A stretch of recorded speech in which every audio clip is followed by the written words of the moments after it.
All right, Zach, we're on attempt number 2. It's time for everyone's Attempt favorite number game. 2. It is. Does Tom start the episode with an unrelated anecdote or a hot take on Game of Thrones on HBO's House of the Dragon, starring George R. R. Martin by Fire and Blood? It's been a long Fire and Blood, my favorite '90s R&B duo. Yes, very very famous competitor to Earth, Wind, and Fire. Classic. So Zach, which one you want? I think you can string both together. See if you can shoehorn like it into a simile. Okay, sure. My feelings about this episode of Fire and Blood, the HBO. So this is episode 2 of The Good Dragon Show, by Fire and Blood, starring George R. R. Martin. My feelings on this episode are much like my feelings about Year 3000 by noted pop group The Jonas Brothers. I have a bone to pick with The Jonas Brothers, Zach. Really? You have a bone to pick with the Jonas Brothers? I have a problem with The Jonas Brothers. This would have been a really heated debate in the comments back in 2009. I do. I have a problem with The Jonas Brothers. Here they are. They're right on screen. In the song, The Year 3000, I was very sick this week, so I spent a lot of time thinking about dumb stuff. Not Jonas Brothers not included in that, by the way. In the song, House of the Dragon by Year 3000, starring the Jonas Brothers, they say, I've been to the year 3000. Not much has changed, except they lived underwater. And your great-great-great-granddaughter is divine. That's a very Targaryen sentence, first off. Yeah, that's got some Targaryen energy there. But I don't, as we know, I don't have a problem with that. Yeah. Well, no more of a problem with that than any of the rest of the incest. Yes. What I have a problem with, Zach, is the timeline doesn't work. Your great-great-great-granddaughter. That's 7 generations. Yeah, that's way too long. Also, not much has changed except everybody lives underwater now. Feels like a... So anyways, Mrs. Lincoln, besides that part, how was the show? Oh, you're right. That take hasn't aged well in the age of climate change, has it? Yeah. Not much has changed. I know climate change has destroyed the planet, but goddamn, one of your ancestors is hot. Not much has changed except we can't. Not much has changed except we can't find Miami. Not much has changed except Louisiana is just like gone. Not much has changed except Cape Cod's underwater.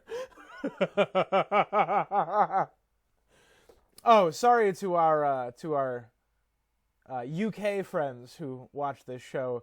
London's also gone, so you guys can rest easy. Yes. It was unrelated to the climate change stuff. They just like it flew into space. Yeah, they just got rid of it. They say this whole London thing's really played out, and then like that was it. These are great jokes. So I've come to the conclusion here in this second episode of The Good Dragon Show. I've come to the conclusion that there must needs be some like supernatural, like maybe some kind of vampire thing in the Jonas Brothers song Year 3000, and that I rested easy understanding that. I was glad to come to that conclusion. Maybe. People. Please, go ahead. Is that like in the year 3000, the like common age range of a human might be completely different. Mm-hmm. Or, and hear me out, Bolt on. Yes. The Jonas Brothers are members of House Bolton. Yeah, and no. The Jonas Brothers are the ones like the Jonas Brothers are time traveling Bran in this scenario. That makes more sense. The subject of the song, whoever the you is in the song, is House Bolton. It's a really long. That song's a really long way to go just to tell someone they're hot. Yeah. You built a time machine and traveled all the way to almost 1,000 years in the future to see if your genes got carried on into another attractive person. Yeah. And I'm here to confirm that they have. And That's they're none of my genes, so no pressure. It can just But be. they could be. It can just be a casual thing. Zach, let's talk about the Dragon Show. Let's talk about House of the Dragon. Yeah. Okay. Hold on. Let's go with Corlys Velaryon. There we go. I'm so excited. Zach, I got a bone to pick with House of the Dragon. Yeah. Okay. I'm gonna echo some of the takes that I've heard about this episode, and we'll come back to these a little bit later. The take on this episode is, there was so much talking. See, this is the funny thing. I like this episode significantly better than the first episode. Zach, it was great. Yeah. It was awesome. And I think so far my favorite scene is when Rhaenyra crashes Daemon's egg hostage negotiation and basically calls his bluff to his face. Rhaenyra and Daemon at Dragonstone. It was that was a phenomenal part of the episode, and it really establishes both of their characters incredibly well. Rhaenyra, all the political red tape nonsense, she despises it. She just doesn't want to deal with it whatsoever. And then you have Daemon, played by the incredible Matt Smith, who, on the other hand, will use that red tape, use that political tension to increase his own power because he knows roughly how things will probably play out. And Rhaenyra is an excellent foil to him. Yeah. Which is really fun. Yeah. It was the last moment of a 6-month poker game where Daemon has bluffed and bluffed and bluffed and bluffed, and Otto Hightower is there to make him fucking call. He's there to kill him. Because in the few lead up scenes there was Viserys was like, I'm going to go myself. And Otto is like, no, let me go. The implication is if there's violence, you shouldn't be there. Otto is going there with, in part, an intention of making violence. Yeah.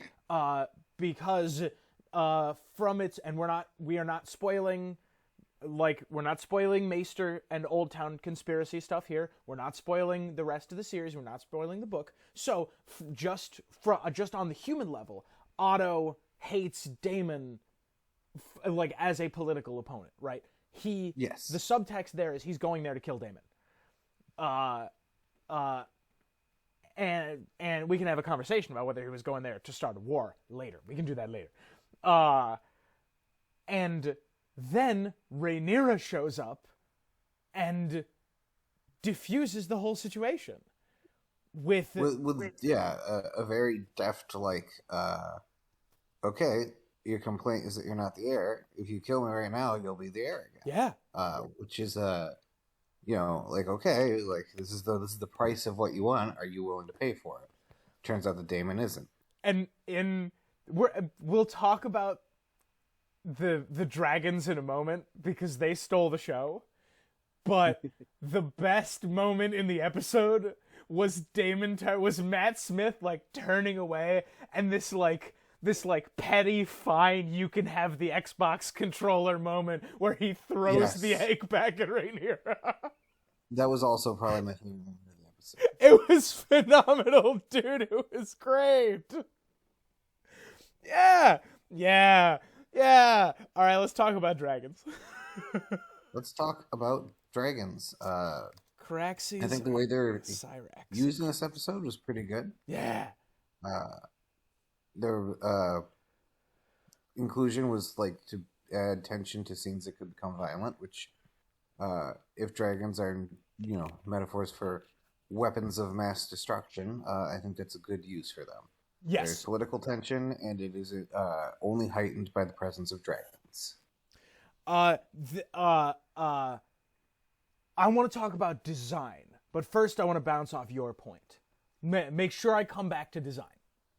Because the way that scene was, I don't know if filmed is the right turn of phrase, because the dragons aren't really filmed, but the way that scene was like set up was... The dragons are animated. Let's give credit to the phenomenal animators on the show. There we go. Yes. The set dressing and like scene composition of the bridge on Dragonstone was beautiful. First off, it was a callback to the later seasons of Game of Thrones, to some of the good parts of the later seasons of Game of Thrones, which was the visuals. That is the same walkway, or at least a very similar walkway, to the walkway that Jon and Tyrion walked up on their way to Dragonstone to meet Daenerys in the 7th season. Oh, wow, I didn't know that. Yeah, and that made me think about the later seasons of Game of Thrones and made me go, huh. Just for a moment, I was like, huh. I could rewatch that scene. Yeah. Right, like, and the good thing about this scene, Zach, is it made me forget the dialogue that was in that scene.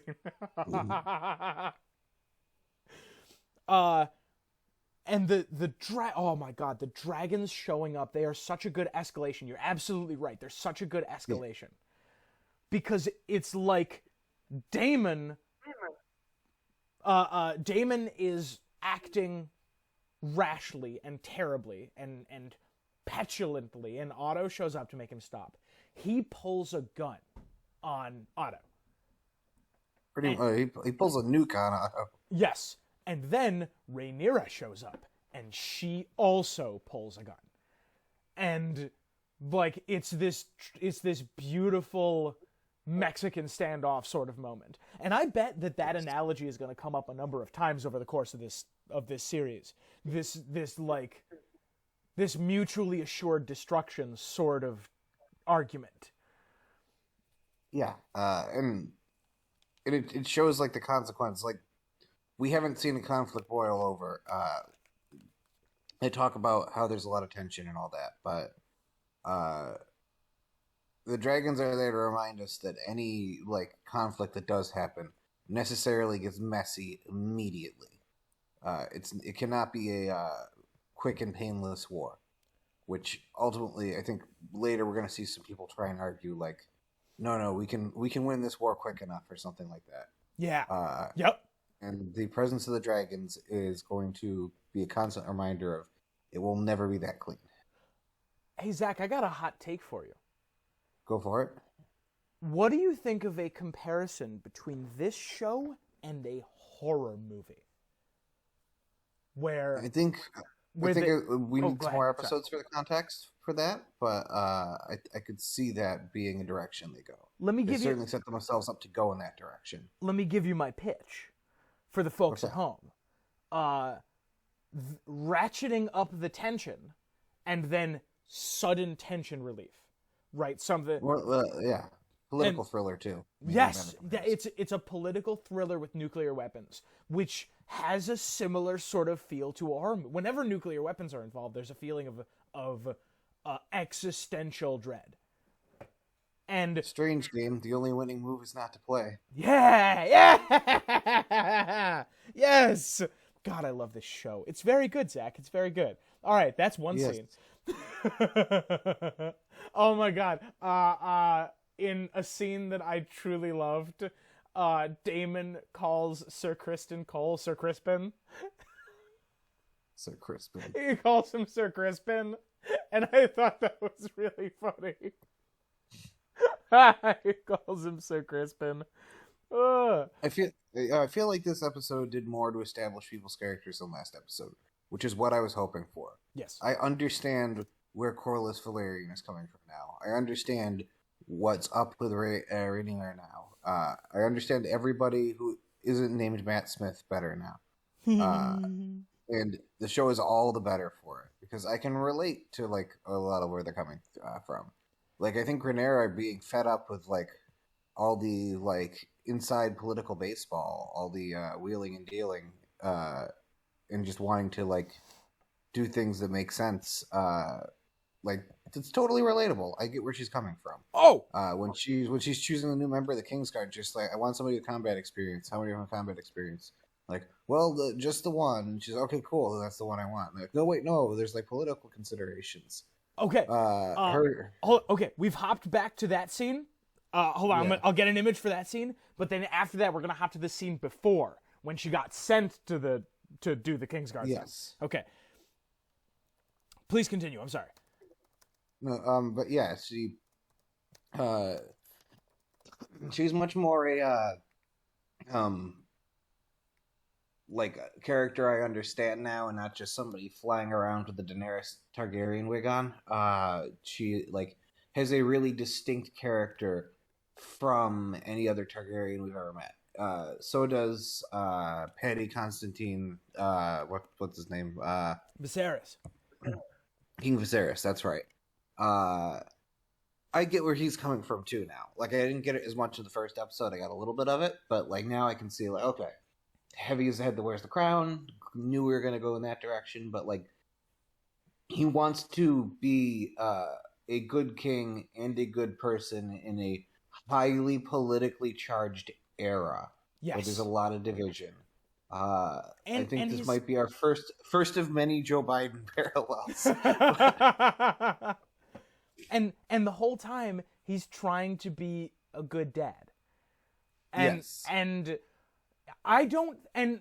the way that the book will tell it is he was failing miserably at all of those. And he's not. What he's doing is trying his damn hardest. He's trying his heart out. He's pouring his heart into all of those efforts and being blocked at every turn by conflicting with each other. Yeah. They and there are actors in every corner trying to prevent him from doing all of those things. Yeah. You see him struggle so hard to like do it all at once and realizing maybe he can't. Maybe it's not possible for him to be a good dad and a good king and a good person all at the same time. Zach, you ready for a hot take? Go for it. Many people on the internet have been being like, why isn't King Viserys listening to Rhaenyra? He should be. She is his heir. I do not take that take. I think that Rhaenyra is taking a couple of leaves from Daemon's book, and she is choosing not to act in a manner that a good heir would act in. For example, in the Kingsguard scene, Lord Hightower is like, these are the people, and she's like, I want the one with combat experience, and Sir Otto is like, well, we have Sir Criston Cole, but he doesn't really know anybody. He's not a politician.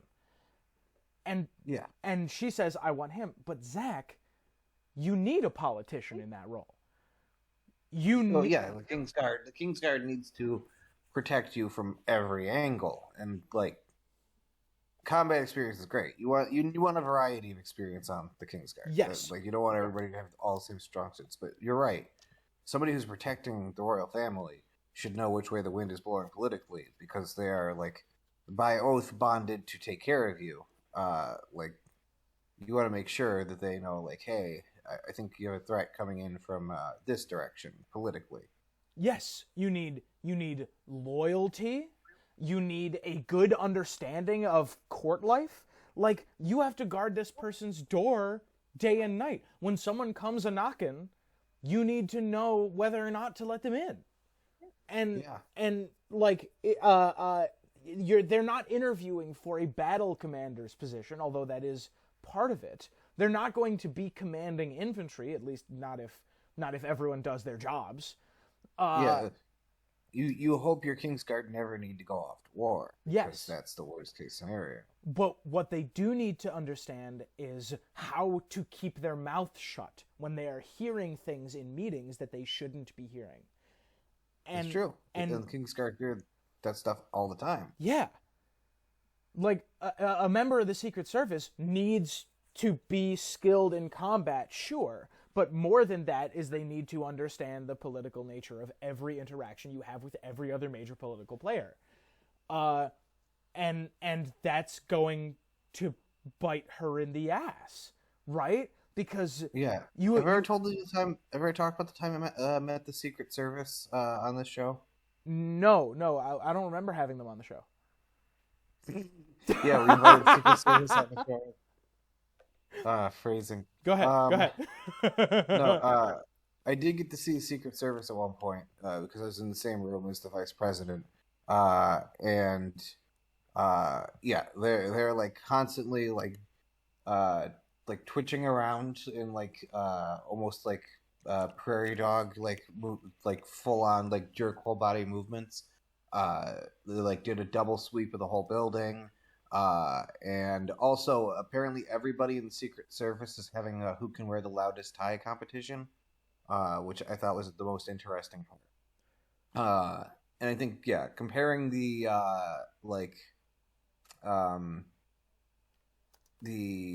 Kingsguard to the Secret Service is absolutely correct. They need to know like every direction of which a threat could come from, because a king is just a person.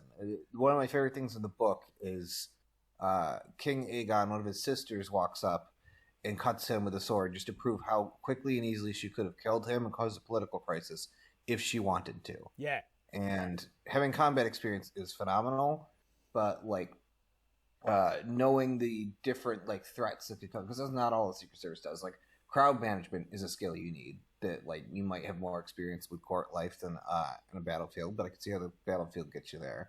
But like just other things that the Secret Service probably has to do, they probably have to read the president and vice president's mail to make sure there's not like powder or a bomb in there, or something like that. They probably have to like double check the kitchen anywhere they have a meal being made to make sure nobody like threw poison in it or something like that. And Zach, this is a bad choice. This is Kristen Cole is a bad peacetime choice, because there is a political reality to the things that Rhaenyra is doing, and she is choosing consciously to flaunt them, and that is admirable from our perspective, but very dangerous from hers. Especially because she doesn't seem to be taking the position like, I want to bring down the whole system, though she does say something to that effect. If that is her intent, like Daenerys, to rip it down and make something new, she's being very protective of her position as the heir, and this goes in direct opposition to her interests as the heir. Similarly, got anything more to say about Kristen Cole's like naming ceremony? No, I think that pretty much is exactly the feelings I had on it. All right, let's talk about the scene immediately preceding that. Let's talk about the small council scene, because I feel very similarly about that scene. Okay. You want to take it or should I? I'm happy to go. I'll go off.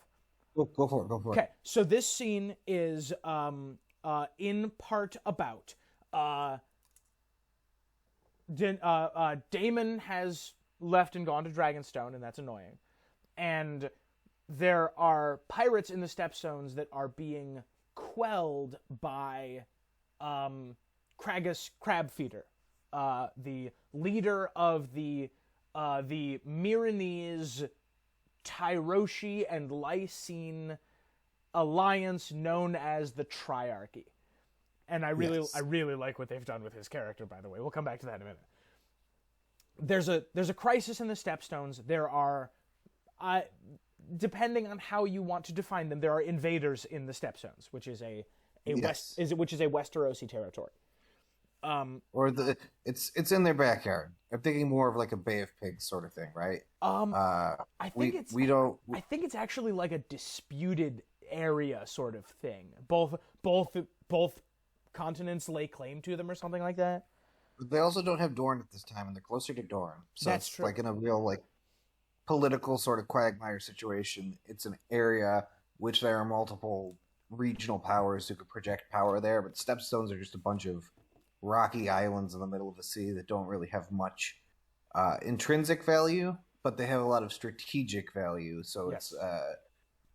it's almost like Afghanistan, where there's major players all over the place, but it's just a hunk of rock that some people live on. As Corliss pointed out, they are those rocky outcroppings surround major shipping ports, and Yes. if they are compromised, then they could be closed down if there's a major conflict there, and or if an expansionist power like the Triarchy manages to put in a permanent foothold, they could put in permanent taxes on everything that goes through those, which is obviously not good if you are a shipping power like House Valyrian and Westeros as a whole. Yeah. That sucks. That would suck for them. So Corlys Velaryon is like, hey, we got to do something about what's going on in the Stepstones. There's the context.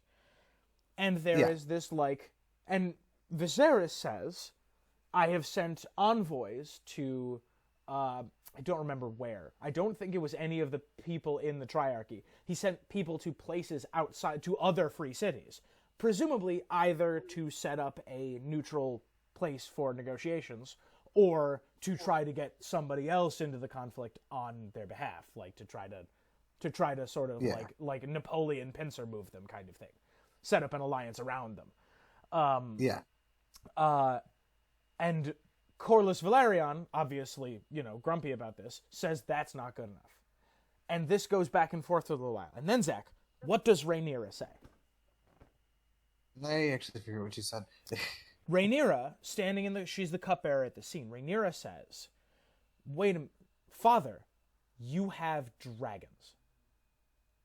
Oh, that's right. Yeah, fire and blood. Why do we not invoke our house's namesake? Good Lord. It's been a long week. Namesake. Why do we not invoke... my namesake medium rare. Why do we not invoke our house's marbled ribeye and take it by force? And the way that this sort of... The take that this has had on the internet is like, fuck yeah, Rhaenyra, that's the way to do it. And Zach, that's not the way to do it. Yeah, it's going to only increase tensions at a time when there's clear political instability in Westeros. In Dragonstone, being held by Daemon is literally he is holding a place that he's not supposed to illegally. But Dragonstone, as mentioned constantly in the books, was where the heir lives. It's a tradition that the person who shall next take the throne lives on Dragonstone. So it's a very clear there will be a succession crisis upon the death of the king thing going on there. Yeah, that's the setup. Wait, how did we get there? I thought we were talking about... I want to talk about that in a minute. No, I'm talking about how it's a bad idea to go start a war. Yes. Okay. When your country itself is in crisis. Sorry. And it's very clear that everything we see in this episode is very clearly the country is in crisis. Zach, I'd even take it a step further than that. I would say that Rhaenyra is being base irresponsible by saying such a thing. When you are the heir to the Iron Throne, this is let's go with Russia, because there are Cold War parallels all through this story. Russia has invaded the Marshall Islands. Rhaenyra says, let's fucking nuke them. No. Yeah. No, Rhaenyra. Yeah, no. Exactly, yeah.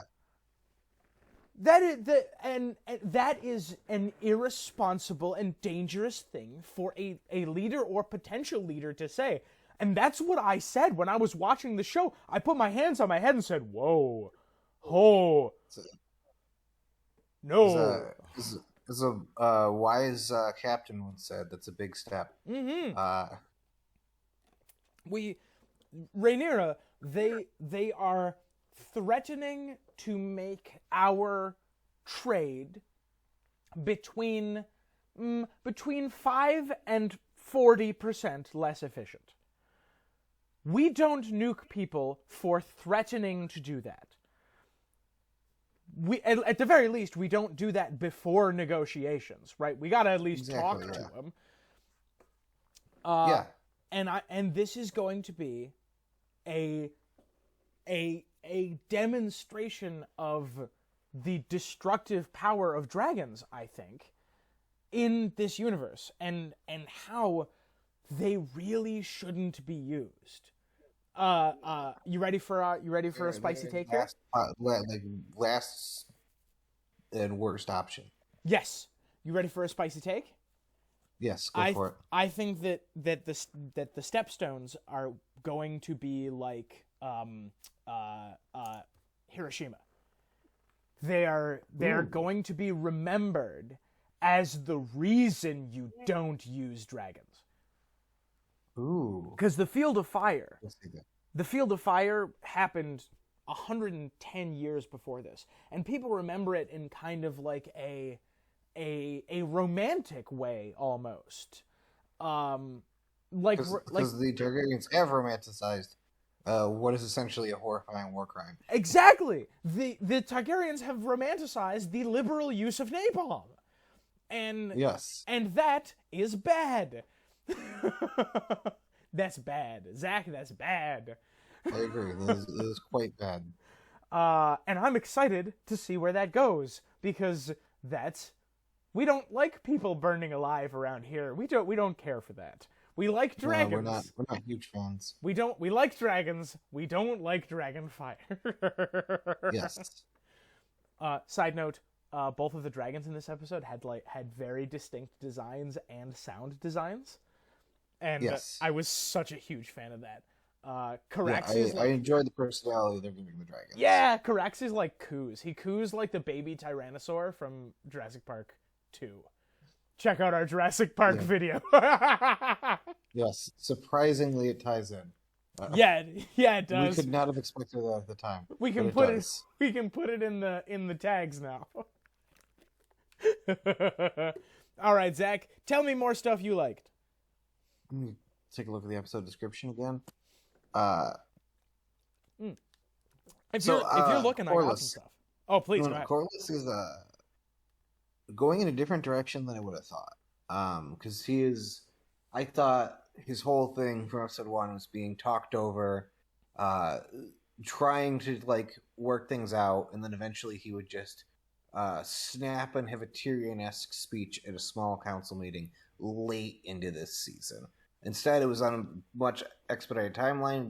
He gets increasingly more aggressive and pushy with his offers, trying to desperately show basically the things he thinks he's entitled to, until he has his dramatic walkout at the end of this episode.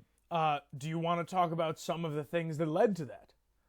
Sure. I want to talk about the crab man, the pirate lord who's feeding people to crabs.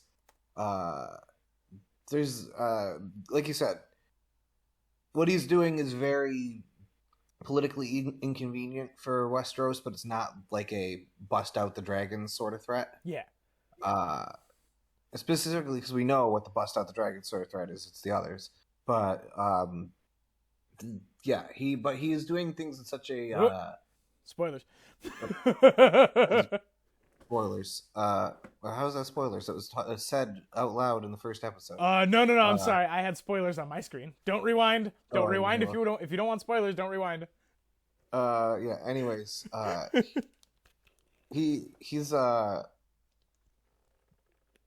going in a direction that puts pressure on this crab lord. He is giving these horrific scenes of people being eaten alive by crabs. He is doing something he had just captured and killed a bunch of Westerosi sailors, it'd be one thing, but him making it so horrific like amps the pressure for somebody to try and do something about it. Dude. Have you ever heard of the War of Jenkins' Ear? No, yes, I have. This name has entered into my brain before, possibly because you've ranted about. It's an interesting British conflict with the Spanish, where there was a lot of tension between the English and Spanish at the time. But there is a captain of a British merchant ship. His name was Robert Jenkins, and he was basically smuggling in an area that they didn't want him to be in. Although, from a British perspective, he was just moving goods around. Oh, time. They didn't. Time. King George VI was a British merchant simp. Please continue. Yes. They didn't respect each other's rules of the sea, basically, and this led to some Spanish people in a boat basically capturing some of the people on that boat, and like instead of killing all of them, mutilating them, and they cut off Jenkins' ear as punishment for infringing on their sea rights or whatever. So Jenkins came back, I think, with like his ear in a box that they passed around the halls of Parliament, and it led to a conflict between the British and Spanish. Wikipedia says this is part of the War of the Austrian Succession, which makes sense. Ooh. It's there were a lot of tensions going on because there's a lot going on in Europe at the time, and it led to something that could have been like avoided blowing up because there's a lot of tension, and something like grotesque and emotionally like meaningful happened. And someone doing something, someone mutilating people is a wartime escalation beyond what is normal and reasonable. Yes. This is what you call creative war crimes. Yes, and it's going to like. I get why Corlys Velaryon is like upping the like, hey, we need to do something about this.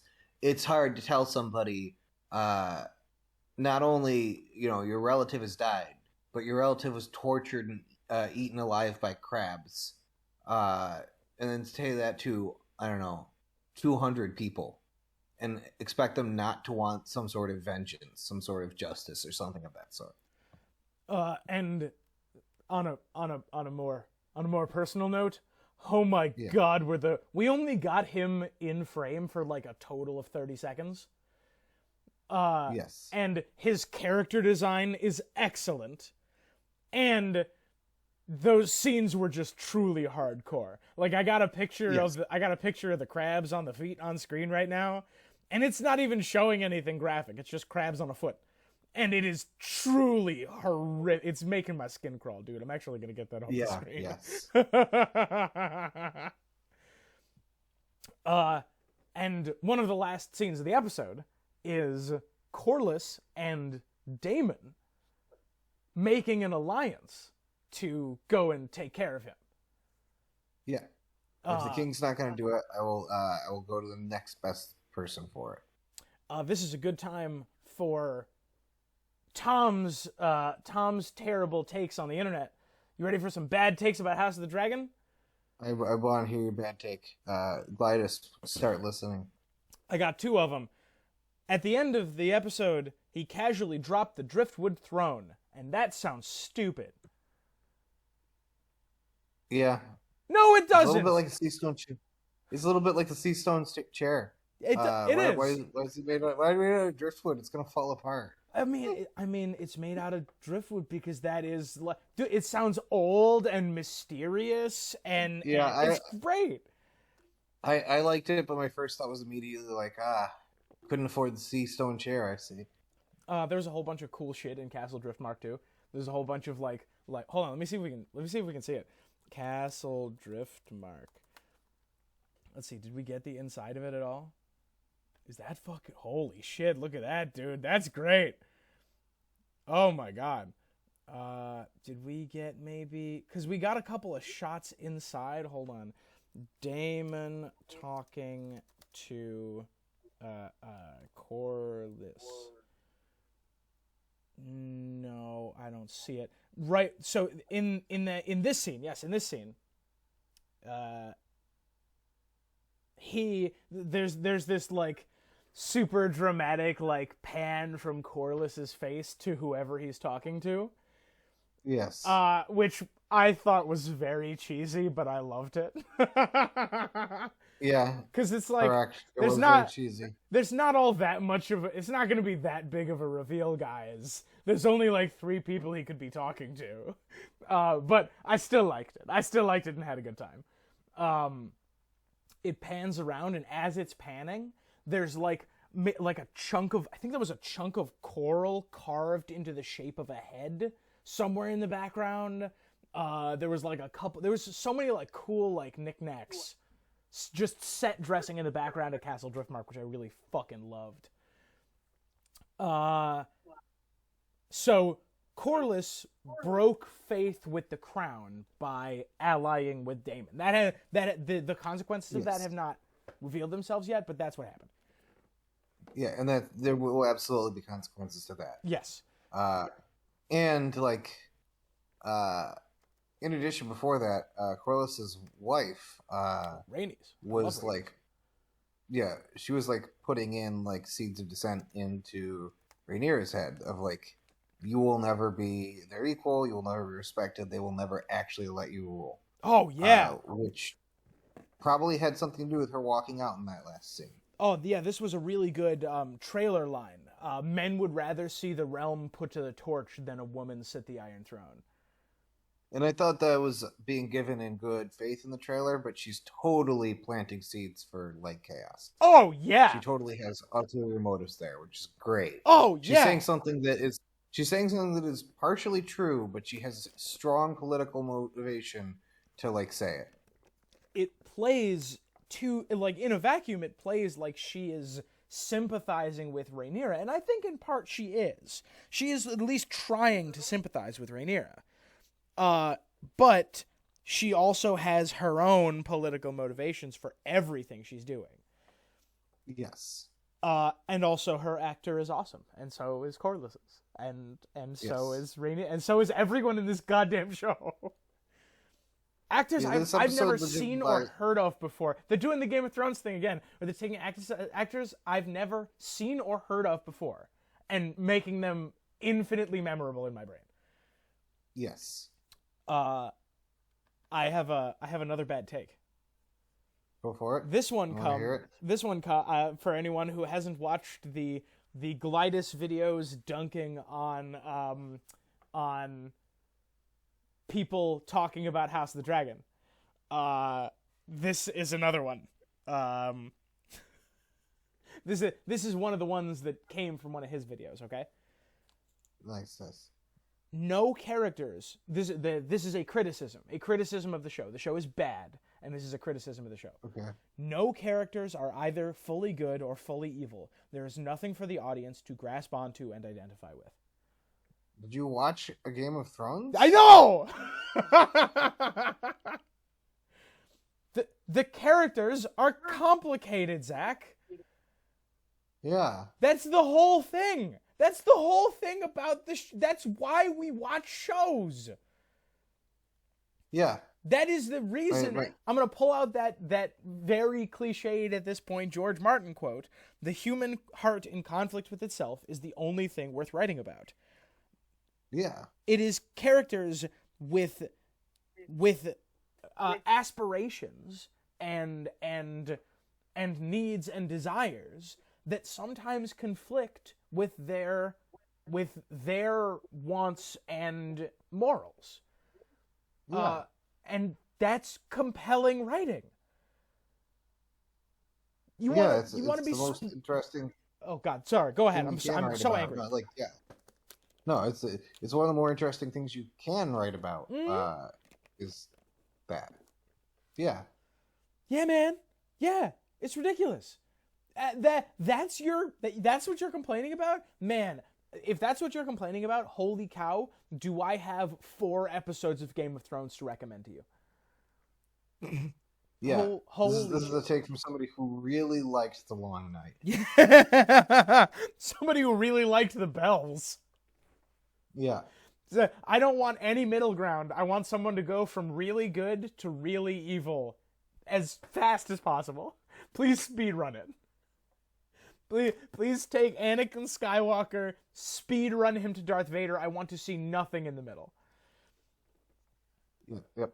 Oh, nothing at all. Just God. You're mad that the characters are complicated? Holy shit. Why? That is such a bad take. That is a very bad take. That's a very bad take.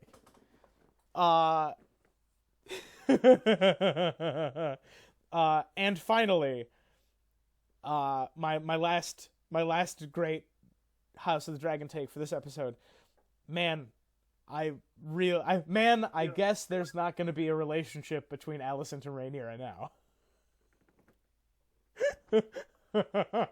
Yeah, probably not. Yeah, some problems there. Probably not. Yeah, probably not. Zach, let's talk about that. Let's talk about Viserys Targaryen's wedding woes. Ooh, that's a good way to put it. Mm-hmm. The first time we hear about this, by the way, is that truly mind-boggling maggot scene. Yeah. Where Viserys cut his... I should note, I like that scene quite a bit. Me too. It was great. It was a phenomenal scene. 2 political players working together to manipulate a third political player, while that political player is having his hand eaten by maggots. Yes. It's phenomenal. So Viserys has cut his hand on the Iron Throne, which is this sort of symbolic thing that you are not handling power properly, you're not fit to rule. He has gone to the doctor, he's gone to Maester Mellos, who said to him, put it in these maggots, they will eat the rot. And then they start talking about who Viserys should marry. And who is the person, who's the person on the table? They are talking about Corlys Valerian's daughter. Oh, yeah. Ew. There's some problems here. Yep, sure are. Viserys mentions one of those problems very succinctly, I think, to... She's 12. Yeah, to Lord Strong, who I think is going to be a really good actor, by the way. To Lord Strong, so too. He's like, I want some unbiased advice. I'm thinking about marrying Laena Velaryon, should I? And he's like, I think that you should. Why? What's the drawback? And Viserys is like, well, she's 12. And I have not identified more with Viserys than in that moment. Correct. Yeah. I was like, yep. That's also my complaint. Thank you, King Viserys. Thank you for speaking for the audience, Your Grace. I really appreciate it.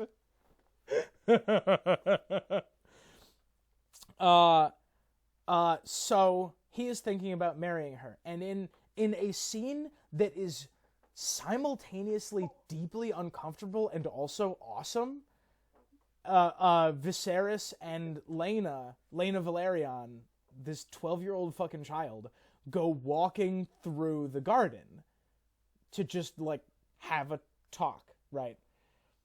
Yeah. It's one of the courtship rituals, right? They go walking on their own somewhere public, but where they cannot be overheard. Exactly. And Laena has this like prepared speech about how I would be good for you, I would bring you many children. But also, she's like, also, can you tell me about dragons, please? Talk to me about Vhagar. He was cool. Yeah, I heard Vhagar is like real big and awesome. Tell me about Vhagar, please. Yes. But this does not work out. Viserys. No, it's very clear. Like, okay, this is in like. I give Viserys, like, as a character, like a ton of credit here. He's also he's trying to be a good person here. He's trying to be a good king here, which is conflicting with that. And he's also trying not to like do something that just makes him and other people unhappy. He just wants to like marry somebody he thinks he'll get along with, which of course like leads to him making just the worst political decision of his life. Yes. But also, I do want to note he did swap a 12-year-old for I think a 15-year-old, which is not great. I think they aged her up a little bit in the show. But is she 18? I don't know if they ever explicitly state her name. Okay. But It's it's still not supposed ideal. to be.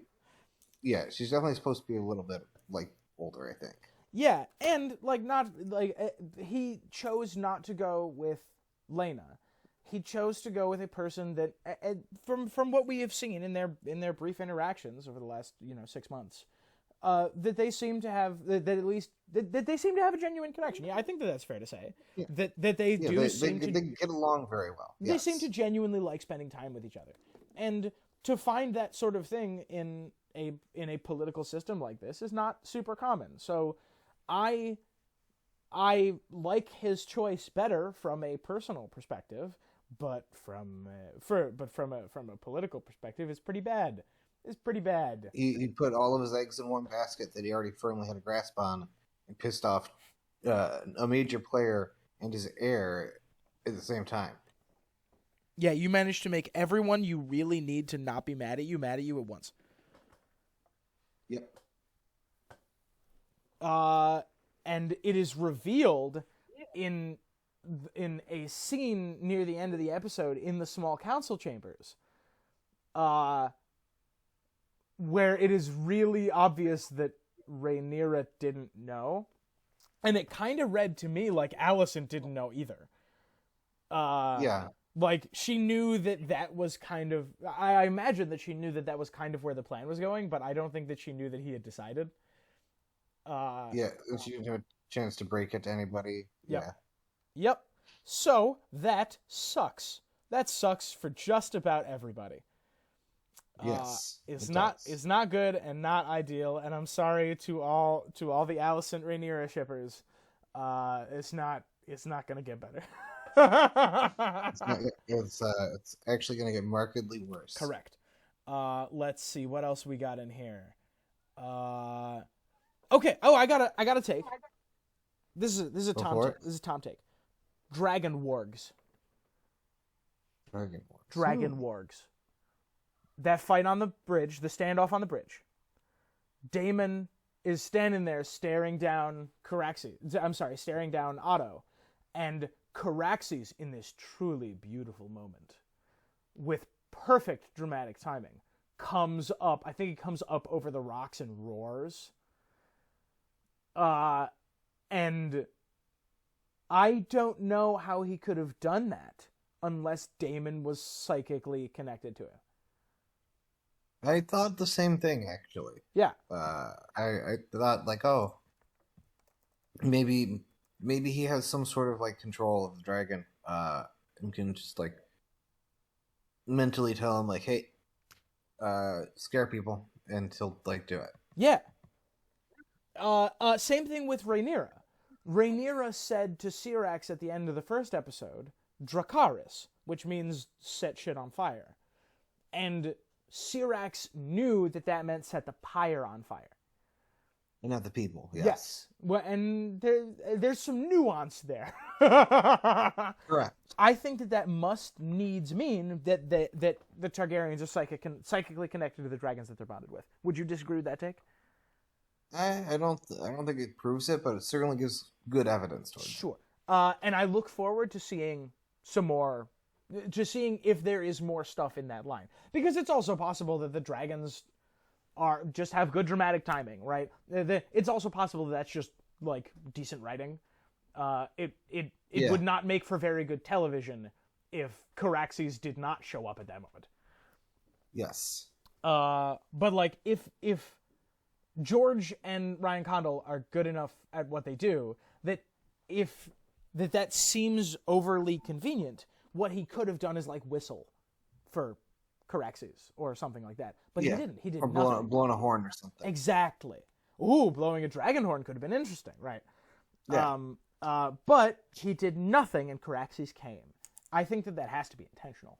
let me say, I suspect that is intentional. How's that? Yeah, I agree. I suspect that's intentional. We got a reference to Dreamfire. The dragon Dreamfire this episode. Oh, yeah. Yeah. Dreamfire, when the dragon keepers, when the like lead dragon keeper came into the small council chamber and was like, hey, Daemon stole a dragon egg, Rhaenyra is like, hey, which dragon egg? And he says it was one of Dreamfire's ilk.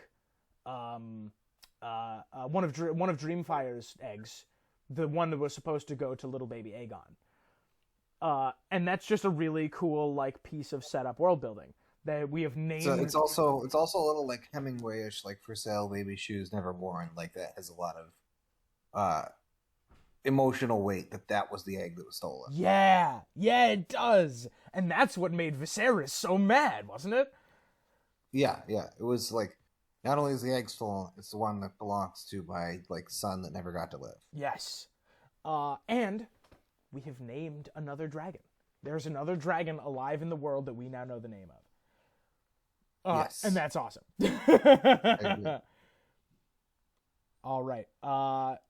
Zach, give me some more plot things. I think we missed a couple. We missed a couple of good scenes. Yeah, I think we covered the major beats of the episode, Yeah. though. Yeah. I feel like we covered really all the important things that happened in it. So I don't think there's anything we necessarily need to like pop on. All right, give it a once over while I go on a very brief rant. Go for it. I have been thoroughly enjoying this. And one other take I have been getting is exactly the same take as happened at the beginning of Game of Thrones, which is it's not like the books. And correct. I don't think this one could have ever been like the book, because the book relishes in being a book more so than the Song of Ice and Fire novels do. Yeah. Like, its whole thing is like, which sources are correct? This is something you can't do in a show unless you do a very interesting like filming of it, right? Yeah. Unless you do it like documentary style, which I don't think was going to ever take off. There is confusion about what actually happened. And the resolution of that, and the keeping secret some of that, like the Air for a Day line. We never actually saw the Air for a Day line. Keeping some of that secret is awesome. Zach, do you have a scene of the episode? I think mine is pretty, It's the bridge scene. It's the bridge scene. It has to be the bridge scene. It's a great, like, if they can find that balance for the rest of the series, I'm expecting great things. Me too. It was a scene that was tense on its own without the introduction of dragons and potential action. That was only enhanced by bringing in dragons and potential action. Yes. Some of the worst parts of the Bad Dragon show are when a really tense and good like conflict boils down to action nonsense that is completely unnecessary. Poor Peter Baelish. To have his character arc end in such a stupid bullshit way. I'm a bit confused. Zach, I'm a bit confused. What was that? I said I'm a bit confused. Are you a bit confused? That's what Peter Baelish says before he dies. Oh, that's right. Sorry. I blocked that out of my brain. Yes. And to have his character die in such a without even really setting it up. Like, if they're gonna have him like dramatically get turned on, that's great. That's what Game of Thrones is all about. But you need to set it up first. Like, they clearly set up Ned getting dramatically turned on by Peter Baelish. They couldn't bother to do the same thing with a character that has existed since the beginning of the show getting killed, getting taken out of the game. It just happens unexpectedly with no warning and no setup. In very little time for the characters to have planned that. Yes. It happens as a result of the plays that they made, but framed in such a fashion that it's a total surprise. Yeah, and it's an unnecessarily like flashy and actiony like end to one of the more like subtle parts of the story was him like gaining power slowly. Yeah. You don't really notice it until you're like, oh yeah, I guess he really did just sort of like gain a ton of power over time. But and then it's he not was, it's not the direction the show goes. And then he was just like summarily executed. Yep. I like it. I have a feeling that won't be happening in this show. Me too, and that makes me happy. Yes. I have really been enjoying it so far, and I'm gonna try to get this uploaded today. We're recording this on Sunday. It is currently 10:43 Sunday morning. We're gonna upload this today, and Zach, am I correct in saying we'll see these fine humans next week for another episode? Absolutely, we will. Yes. Yeah. All right, Zach, say goodbye.